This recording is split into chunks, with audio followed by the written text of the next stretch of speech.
He laughed, a short, ugly sound. He looked her up and down, the second-hand coat, the scuffed boots, the worn leather book she held against her chest like it was the last warm thing in the world, and he said it again, slower, loud enough for the whole cabin to hear. "People like you don't belong up here. Know your place." Then he knocked the book out of her hands.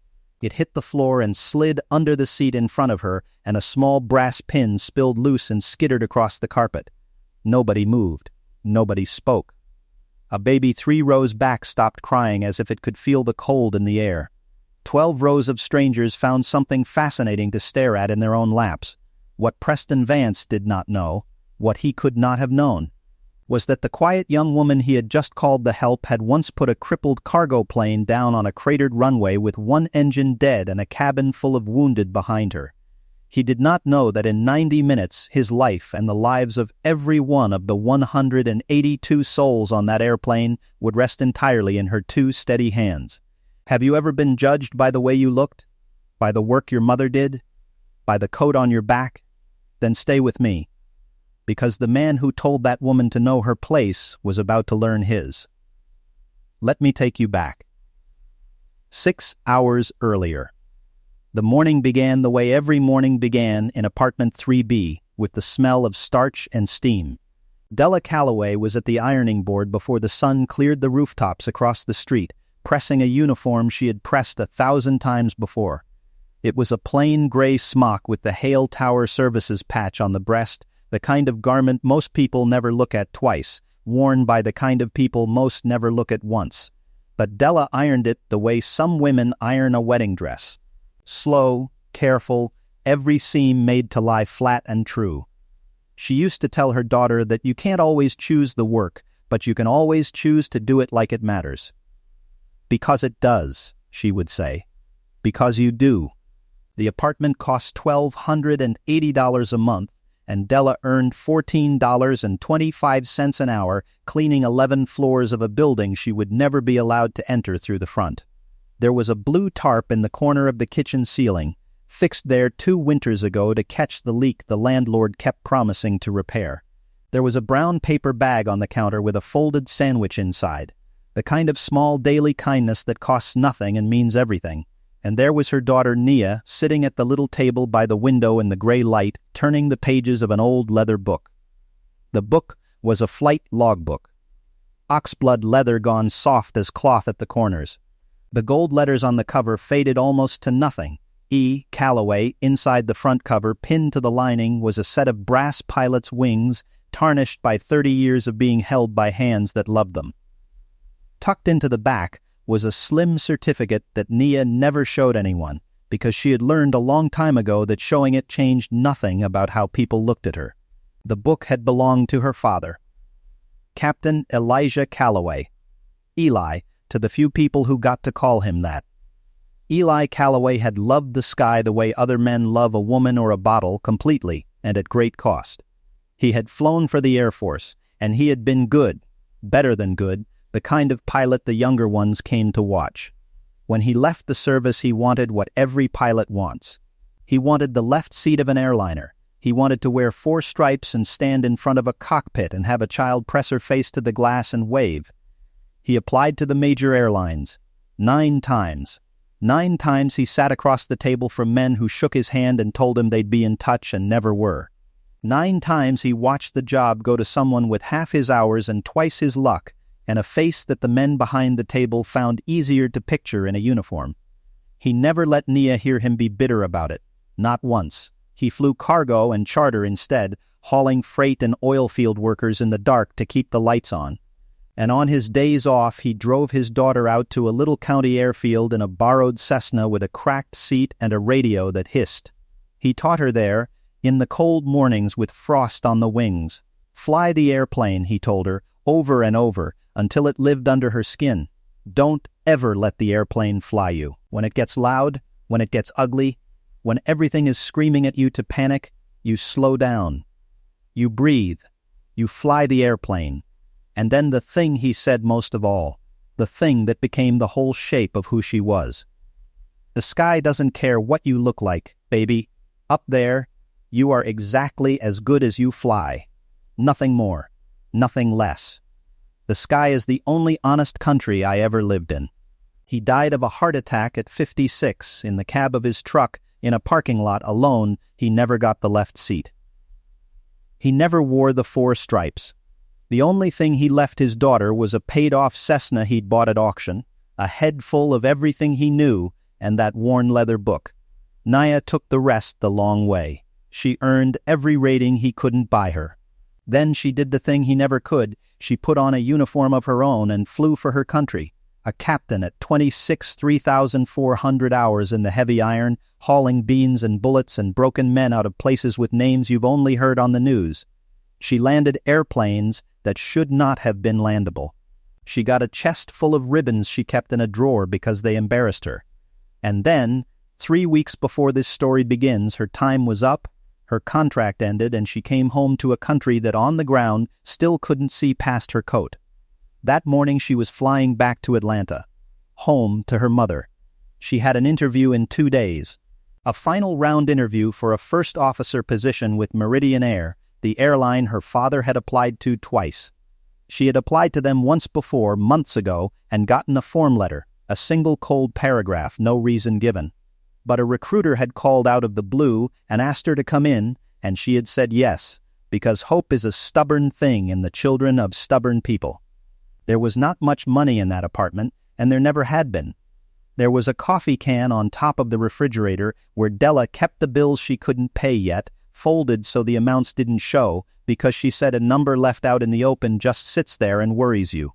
There was a calendar from the funeral home that had buried Eli. The only free calendar they'd been offered the year he died, and Della had kept hanging it long after, partly out of thrift and partly, Nia suspected, because his death and that calendar had arrived in the same envelope and she couldn't bring herself to throw either one away. There was a photograph on the wall, a little faded, of a man in a flight suit standing beside a small airplane with his arm around a girl of 9 who was grinning like she owned the sky. That was the whole estate of Eli Calloway, right there on a nail. A photograph, a calendar from the people who buried him, and a daughter who flew. That morning Nia ate the sandwich from the brown paper bag standing up at the counter. Because the one good chair had a leg her father had been going to fix, she poured her mother a coffee and set it where Della liked it, near the iron where it would stay warm. She told her about the interview in 2 days, and Della stopped ironing and looked at her. And the hope in that woman's face was a hard thing to look at directly, the way the sun is. "Meridian," Della said softly. "Your daddy's airline." And neither of them said the rest of it, that the airline that had told Eli no 9 times might finally say yes to the daughter he'd taught, because to say it out loud felt like daring it not to happen. She kissed her mother at the door. Della held her face in 2 warm hands and said the thing she always said. Carry yourself like you know who you are, even when they don't. Especially when they don't. And Nia tucked the logbook into her bag the way she always did, because her father had told her to never fly without it, and she walked out into the morning.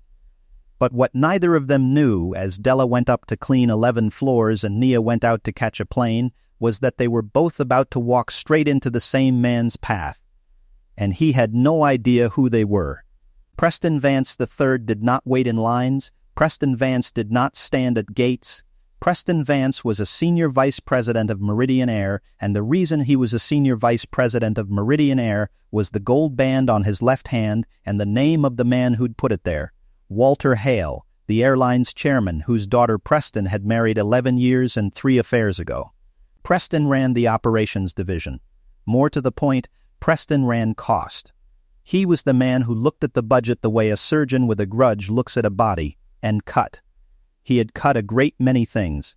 He had cut the second baggage handler on the night crew, he had cut the maintenance overtime, and 9 months before this flight, in a meeting that lasted 40 minutes, he had cut the rule that required the 2 pilots of every Meridian flight to eat different meals from different kitchens, prepared at different times, a rule that exists at every serious airline in the world for one reason, so that bad food can never take down both pilots at once.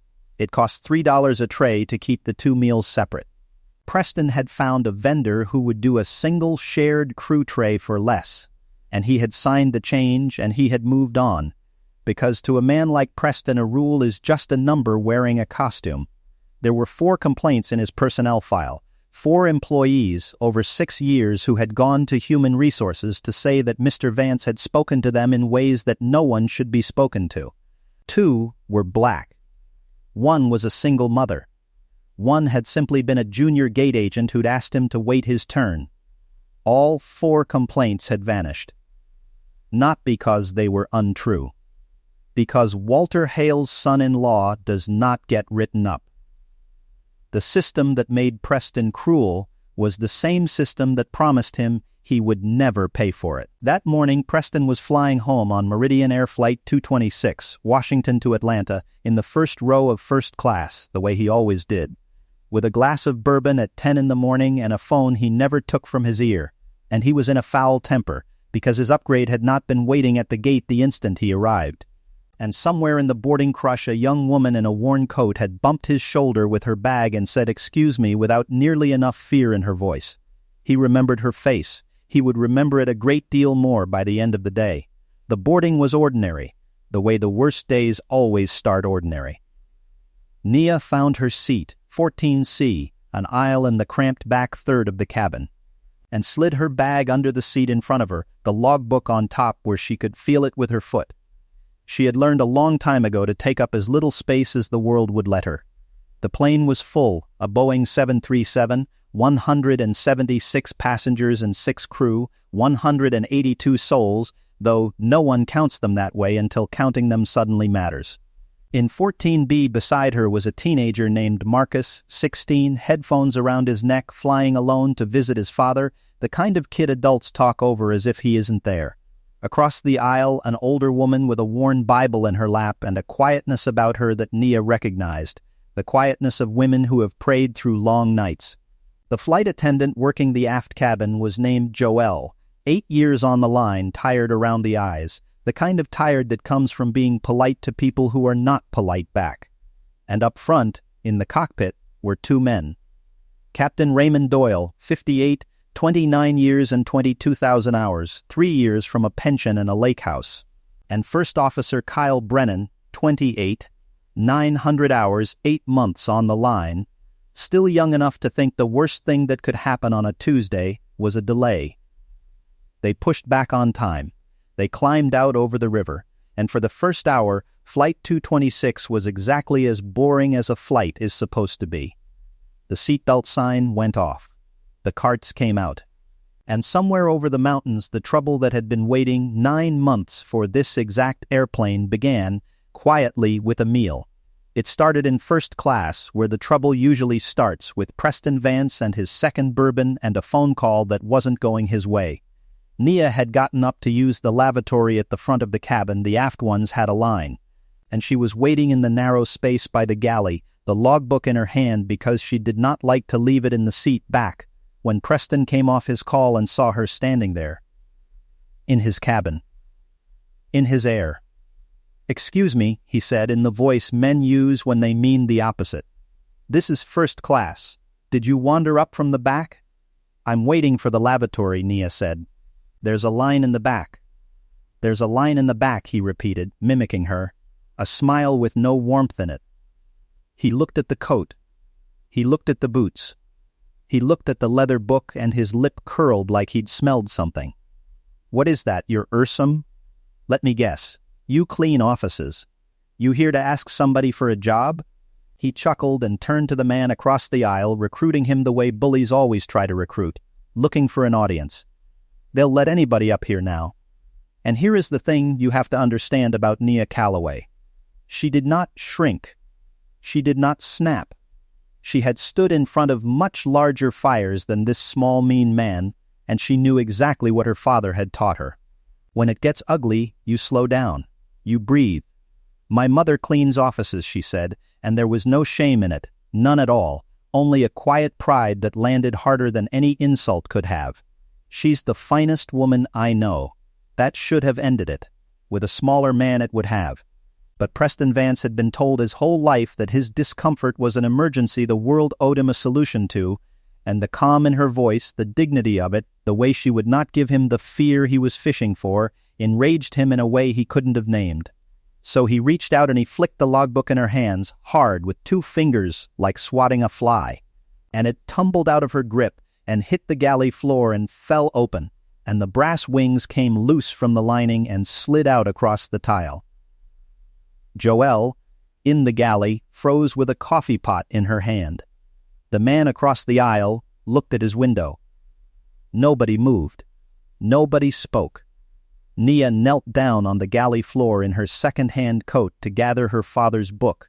And while she was down there, while she was on her knees in front of him, reaching for the only thing she had left of the man who taught her the sky was the only honest country, Preston Vance looked down at her and said the words slowly, savoring them so she would carry them. "That's right," he said. "Down where you belong. Know your place, sweetheart."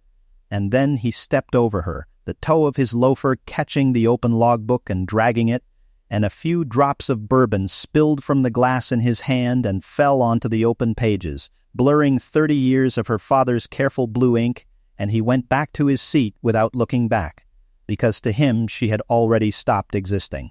Go back, when you can, to the moment that book hit the floor. Watch the flight attendant's face. Watch Joelle, who had been written up twice for things smaller than what Preston just did, and who said nothing because she had a mortgage, and 2 kids and a boss whose father-in-law owned the airline. Watch her swallow it. Remember her, because in about 40 minutes, Joelle is going to make a choice, and it is going to save your life and mine and everyone's. Nia picked up the book. She wiped the bourbon from the pages with her sleeve, gently, the way you'd clean a wound. She pinned the wings back into the lining. She did not cry, and she did not say a word. And she walked back to seat 14C with her head exactly as high as her mother had taught her to carry it. Marcus, the 16-year-old beside her, had seen the whole thing from the aisle where he'd been stretching his legs, and he'd done what 16-year-olds do now, what the whole world does now. He'd had his phone out. He'd filmed it. He didn't know yet what he had,